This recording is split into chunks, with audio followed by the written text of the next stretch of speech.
ملک نے اپنی عوام کو موت کا حق بھی دے دیا ہے۔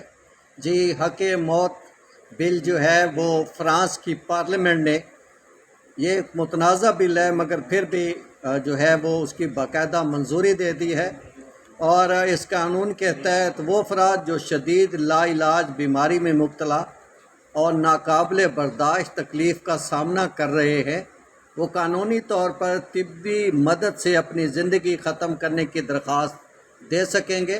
فرانسیسی جو نیشنل اسمبلی ہے، اس میں یہ بل 305 ووٹوں سے منظور ہوا، جبکہ اس کی مخالفت میں 199 ارکان نے ووٹ ڈالا ہے، اور یہ پہلی مرتبہ ایک ایسا متنازع بل جو ہے وہ فرانس میں منظور کیا گیا ہے۔ اور قانون کے مطابق ایسے مریض جو 18 سال سے زائد عمر کے ہوں، فرانس کے شہری یا مستقل رہائشی ہوں اور ناقابل برداشت اور لا علاج بیماری کے آخری مرحلے میں ہوں، وہ درخواست دے سکیں گے۔ اس عمل میں کئی حفاظتی شرائط بھی شامل ہیں، جیسے رضاکارانہ درخواست، میڈیکل ٹیم کی منظوری اور نظر ثانی کی مدت۔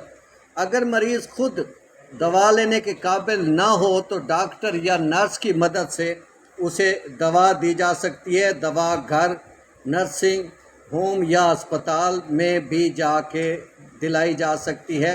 اب یہ بل فرانسیسی سینٹ میں بحث کے لیے پیش کیا جائے گا۔